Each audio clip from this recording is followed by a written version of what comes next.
Hi ನಮಸ್ಕಾರ ಎಲ್ರಿಗೂ. ನಾನೀಗ ಒಂದು ಹೊಸ ಡಿಶ್ ತೋರಿಸ್ಲಿಕ್ಕೆ ಆಯಿತಾ. ಇದು ಏನು ಗೊತ್ತಾ, ಮಶ್ರೂಮ್ ಮತ್ತು ಇದು ಸೋಯಾಬೀನ್ ಇತ್ತಲ್ಲ ಅದರಲ್ಲಿ ಒಂದು ಡಿಶ್ ಮಾಡ್ತಾಯಿದ್ದೀನಿ. ಓಕೆ, ಹೆಸರು ಏನಂತ ಗೊತ್ತಿಲ್ಲ, ಹೆಸರು ನೀವೇ ಇಟ್ಕೊಳ್ಳಿ.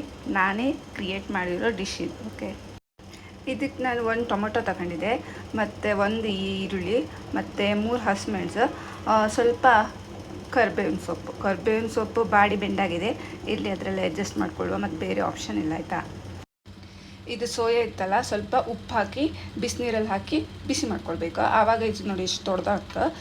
ಆಮೇಲೆ ಇದ್ರದ್ದು ನೀರಿತ್ತಲ್ಲ, ಒಂದು ಲೆವೆಲ್ಲಿಗೆ ಹೋಗುವಷ್ಟು ಹಿಂಡ್ಕೋಬೇಕು. ಹೀಗೆ ಇಷ್ಟು ಹಿಂಡ್ಕೋಬೇಕು. ನೀರೆಲ್ಲ ಹೋಗುತ್ತಲ್ಲ, ನೀರೆಲ್ಲ ಹೋದ್ಮೇಲೆ ಸ್ವಲ್ಪ ಕಟ್ ಮಾಡ್ಕೊಳ್ಬೇಕು. ಕಟ್ ಮಾಡ್ಕೊಂಡ್ಮೇಲೆ ನೋಡಿ ಈ ಥರ ಬರುತ್ತೆ. ಇದು ಹಿಂಗಿದ್ರಿತ್ತಲ್ಲ ಲೈಕ್ ಅದು. ಈಗ ಎಲ್ಲ ರೆಡಿ ಮಾಡ್ಕೊಂಡಾಯ್ತು. ಇಲ್ಲಿ ನೋಡಿ, ಇದು ಸೋಯಾ ಕಟ್ ಮಾಡ್ಕೊಂಡಿದ್ದು, ಮತ್ತು ಮಶ್ರೂಮ್ ಕಟ್ ಮಾಡಿ ಇಟ್ಕೊಂಡಿದೆ, ಮತ್ತು ಓನಿಯನ್, ಸ್ವಲ್ಪ ಕೊತ್ತಂಬರಿ ಸೊಪ್ಪು, ಟೊಮೊಟೊ, ಹಸಿಮೆಣಸು, ಮತ್ತು ಸ್ವಲ್ಪ ಕರಿಬೇವಿನ ಸೊಪ್ಪು, ಮತ್ತು ನಾನಲ್ಲಿ ಇದು ಅಭಿರುಚಿ ಚಿಕನ್ ಸುಕ್ಕ ಪೌಡ್ರ್ ಇತ್ತಲ್ಲ, ಕುಂದಾಪುರ ಚಿಕನ್ ಸುಕ್ಕ ಪೌಡರ್, ಇದನ್ನು ತೊಗೋತಾ ಇದ್ದೀನಿ. ತುಂಬ ಟೇಸ್ಟ್ ಆಗಿರುತ್ತೆ, ಯೂಸ್ ಮಾಡಿ ನೋಡಿ ಆಯಿತಾ. ಎಲ್ಲ ರೆಡಿ ಆಯ್ತಲ್ಲ, ಈಗ ಹೆಂಗೆ ಮಾಡೋದು ಅಂತ ನೋಡ್ಕೊಂಡು ಬರೋಣ. ಪಾತ್ರೆಗೆ ಎಣ್ಣೆ ಹಾಕಿ ಸ್ವಲ್ಪ ಜೀರಿಗೆ ಮತ್ತು ಸಾಸಿವೆ ಪಟ ಅಂತ ಹೇಳಿದ್ರು ಕೂಡಲೇ ಆಮೇಲೆ ಸ್ವಲ್ಪ ಸೋಂಪು ಹಾಕಿ, ಚಿಕನ್ ಸುಕ್ಕೆಲ್ಲ ಮಾಡ್ರೆ ಹೆಂಗೆ ಪರಿಮಳ ಬರುತ್ತಲ್ಲ ಹಾಗೆ ಪರಿಮಳ ಬರುತ್ತೆ. ಆಮೇಲೆ ಅದಕ್ಕೆ ಸ್ವಲ್ಪ ಕರಿಬೇವಿನ ಸೊಪ್ಪು, ಹಸಿಮೆಣಸು ಮತ್ತು ಈರುಳ್ಳಿ ಹಾಕಿ ಫ್ರೈ ಮಾಡಿ, ಸರಿ ಗೋಲ್ಡನ್ ಕಲರ್ ಬರೋ ತನಕ ಫ್ರೈ ಮಾಡಬೇಕಾಯ್ತಾ. ಜಿಂಜರ್ ಗಾರ್ಲಿಕ್ ಪೇಸ್ಟ್ ಬೇಕಾದರೆ ಹಾಯ್ಕೊಳ್ಳಕ್ಕೆ ಬ್ಯಾಡ್ ಅಂದರೆ ಸ್ಕಿಪ್ ಕೂಡ ಮಾಡ್ಲಕ್ಕೆ. ನಾನೆಲ್ಲಿ ರೆಡಿಮೇಡ್ ಜಿಂಜರ್ ಗಾರ್ಲಿಕ್ ಪೇಸ್ಟ್ ಹಾಕ್ತಿದ್ದೆ. ಈಗ ಓನಿಯನ್ ನೋಡಿ ಎಷ್ಟು ಒಳ್ಳೆ ಲೈಟ್ ಫ್ರೈ ಆಯ್ತಲ್ಲ, ಸಾಕು. ಇಷ್ಟು ಫ್ರೈ ಆದರೆ ಸಾಕು, ಮತ್ತು ಬೇಕಾದ್ರೆ ಮಾಡ್ಲಕ್ಕೆ. ಈಗ ಫ್ರೈ ಆದಮೇಲೆ ನೀವು ಅದಕ್ಕೆ ಜಿಂಜರ್ ಗಾರ್ಲಿಕ್ ಪೇಸ್ಟ್ ಹಾಕಿ. ನಾನಿಲ್ಲಿ 1 ಸ್ಪೂನ್ ಜಿಂಜರ್ ಗಾರ್ಲಿಕ್ ಪೇಸ್ಟ್ ಹಾಕ್ತಿದ್ದೆ. ಸ್ಮೆಲ್ ಲೈಟ್ ಬರುತ್ತೆ. ಜಿಂಜರ್ ಗಾರ್ಲಿಕ್ ಪೇಸ್ಟ್ ಹಾಕಿ ಆದಮೇಲೆ ಟೊಮೊಟೊ ಹಾಕಿ ಸ್ವಲ್ಪ ಫ್ರೈ ಮಾಡ್ಕೊಳ್ಳಿ. ಟೊಮೊಟೊ ಆಲ್ಮೋಸ್ಟ್ ಫ್ರೈ ಆಯಿತು. ಫುಲ್ ಸ್ಮ್ಯಾಶ್ ಆಯ್ತು ಅಂತೇಳಿ ಏನಿಲ್ಲ, ಸ್ವಲ್ಪ ಫ್ರೈ ಆದರೂ ಸಾಕತ್ತೆ. ನಿಮ್ಗೆ ಬೇಕಾದ್ರೆ ಫುಲ್ ಸ್ಮ್ಯಾಶ್ ಮಾಡ್ಕೊಳ್ಳಿ. ಆಮೇಲೆ ನಮಗೆ ಮಶ್ರೂಮ್ ಹಾಕ್ತಿದ್ದೆ. ಮಶ್ರೂಮ್ ಹಾಕಿ ಅದರೊಟ್ಟಿಗೆ ಸೋಯಾನು ಹಾಕಿದ್ದೀವಿ,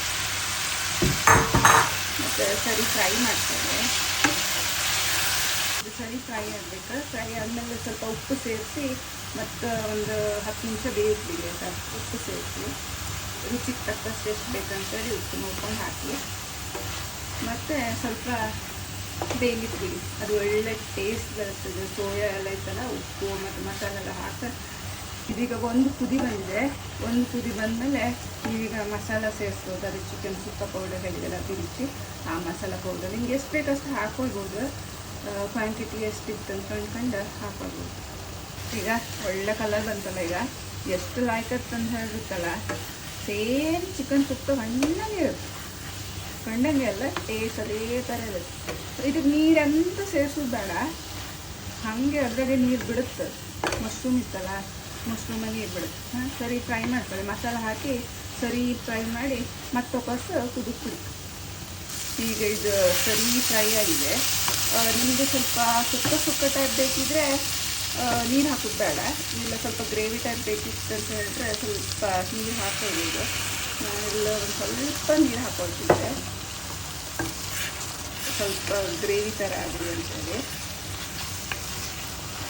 ಸ್ವಲ್ಪ ನೀರು ಹಾಕೊಂಡು ಇದನ್ನು ಸರಿ ಕುದಿಸುವ, ಮತ್ತು ಲಾಸ್ಟಿಗೆ ಸ್ವಲ್ಪ ಕೊತ್ತಂಬರಿ ಸೊಪ್ಪು ಹಾಕೋದು.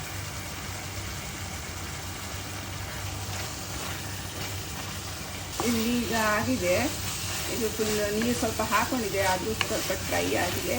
ಕೊತ್ತಂಬರಿ ಸೊಪ್ಪು ಹಾಕಿದೆ. ರುಚಿಗೆ ನೋಡ್ಕೊಳ್ಳಿ, ಉಪ್ಪು ಎಷ್ಟು ಬೇಕಿತ್ತಂದ್ರೆ ಉಪ್ಪೆಲ್ಲಾದರೂ ಕಮ್ಮಿ ಆದರೆ ಹಾಕ್ಕೊಳ್ಳಿ. ಎಷ್ಟು ಚೆನ್ನಾಗಿ ಬಂದಿದೆಲ್ಲ.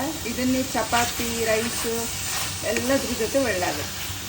ಇದು ಟೇಸ್ಟ್ ಉಂಟಲ್ಲ, ಸೇಮ್ ಕೋಳಿ ಸುಕ್ಕ ಮಾಡಿದ್ರೆ ಹೆಂಗೆ ಟೇಸ್ಟ್ ಬರುತ್ತೆ ಹಾಗೆ ಇರುತ್ತೆ. ಒಂದ್ಸಲ ಟ್ರೈ ಮಾಡಿ ನೋಡಿ, ಮತ್ತು ಕಮೆಂಟ್ ಮಾಡಿ. ಇಷ್ಟ ಆದರೆ ಕಮೆಂಟ್ ಮಾಡಿ, ಲೈಕ್ ಮಾಡಿ.